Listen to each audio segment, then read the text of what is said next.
ይህች አንድ ጉድጓድ በመቶ ሚሊዮኖች ለአንድ ጀንበር ችግኝ ተከላ ከተዘጋጁት መካከል አንዷ ናት።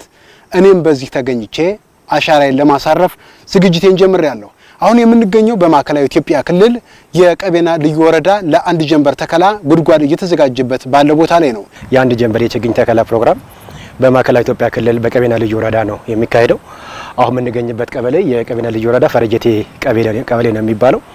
በዚህ ቦታ ላይ ክልላዊ የሆነ የአንድ ጀንበር ተከላ ፕሮግራም ነው የሚካሄደውና በዚህ በአንድ ጀንበር ፕሮግራም ያው እንደ ሀገር 800 ሚሊዮን ነው የሚተከለው። በክልላችን ደረጃ ላይ 10 ሚሊዮን ነው። በእኛ ልዩ ወረዳ ደረጃ ወደ 204,000 አካባቢ የተለያዩ ችግኞች የተለያየ ዘርፈ ብዙ ጠቀሜታ ያላቸው ችግኞችን ለመትከል ዝግጅት እያደረግን ያለ ነው። በዚህ ቦታ ላይ በአንድ ጀንበር በሚከናወነው የችግኝ ተከላ መርሃ ግብር ላይ ከፍተኛ የሆነ የህዝብ እንቅስቃሴ እንደሚኖርበት በተለይም በዚህ ልዩ ወረዳ ብቻ ከ35,000 በላይ ህዝብ ወጥቶ የሚሳተፍበት እንደሆነም ለመረዳት ችለናል።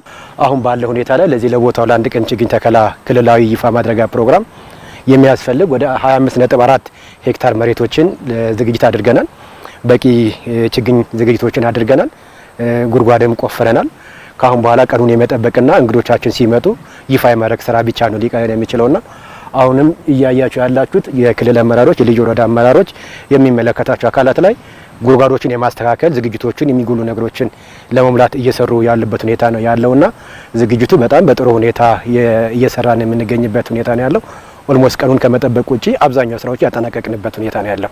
ከ35,000 ሰው በላይ ወጥቶ ይሄንን የልማቱን ስራ ተቋዳሽ ይሆናል ብለን እንጠብቃለንና ሰውም እየቀሰቀስን ያለው የተቀሰቀሰውም ቀኑ መች ነው ብሎ እየጠየቀን ያለውና ከ3 ከ4 ቀን በኋላ ያው እዚሁ ከሆናችሁ እዚሁ ሜዳ ላይ የምናየው ይሆናል የሚል ነገር ነው። በዚህ ልዩ ወረዳ በሚተከል የአንድ ጀንበር ችግኝ ተከላ መርሃ ግብር የተዘጋጁ ጉድጓዶች የተለያዩ ፋይዳ ያላቸው ችግኞች እንዲተከሉበት ታስቦና በሙያዊ ስነ ምግባር የታገዙ በተለይም ደግሞ የርቀታቸውና የስፋታቸው መጠን በባለሙያ ተለክቶ እየተከናወነ እንደሆነም ለመረዳት ችለናል።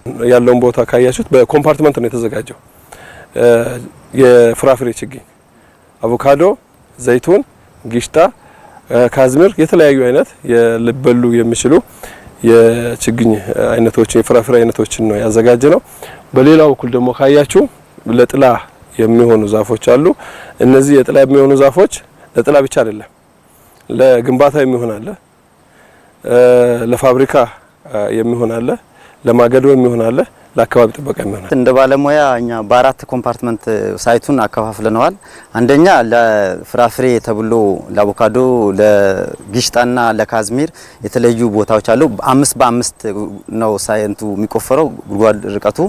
ሁለተኛው ለግንባታ ተብሎ ሳይት ለይተናል። ኮምፓርትመንቱ ላይ 2 በ2 ሜትር ነው የምንቆፍረው ማለት ነው። ሶስተኛ ለአካባቢ ጥበቃ ተብሎ ደግሞ 1.5 በ1.5 እንዲተከል ነው የተቆፈረው ዝግጅት የተደረገው። አራተኛው ለማገዶ የሚሆን ፓርት ነው። እሱን ደግሞ 1 ሜትር በ1 ሜትር እንዲቆፈር አድርገን ነው ያዘጋጀ ነው። በዚህ ተከላ መርሃ ግብር ላይ የአካባቢው ማህበረሰብም በነቂስ ወጥቶ ለመሳተፍ ዝግጅት እያደረጉ መሆኑን ከጉድጓድ ዝግጅቱ እስከ እለቱ ችግኝ ተከላ ድረስ የተዘጋጁ መሆናቸውንና ከዚህ በፊትም ደግሞ እንደዚህ አይነት ልምድ እንደነበራቸው ያነጋገርናቸው ነዋሪዎች አጫውተውናል። አርሶ አደር በአሁን ጊዜ ለምዷል። በየጓሯችን ያ ችግኝ እናዘጋጀና ለዚህ ቀን የሚሆን እንደዚህ ሁሉም ሰው ወጥቶ የሚተክልበት እንትንም አለ። እኛም በየመንደራችን በየቤታችን እንተክላለን። አብዛኛው ደግሞ የምንተክላቸው እንትኖች ፍራፍሬዎችን ነው እየተከልን ያለነው በዚህ በቅርብ ጊዜ ጀምሮ። አሁንም በዚህ ቀበሌ ያው እንደምታዩት ይሄን ቀደም ብለን ዝግጅት አድርገን ጉድጓዱን እንትን ብለን በዚህ ሁኔታ ነው ያለነው። አረ በጣም ደስ ይላል። ይኸው ቢያንስ አንድ 10 ቀን ሆኗል የጉድጓድ ዝግጅት የጀመሩት። ይኸው እስከዛሬ አልተለዩንም። የአካባቢው ሰው በሞራን ጉድጓድ ዝግጅት እያደረገ ነበር። አሁን ቀጣይ ደግሞ ጉድጓድ ዝግጅቱ አልቆ የአንድ ጀንበር ተከላውን ቀን 40 ችግኝ ለመትከል ቃል ገብቶ ቀኑን እየጠበቀ ያለበት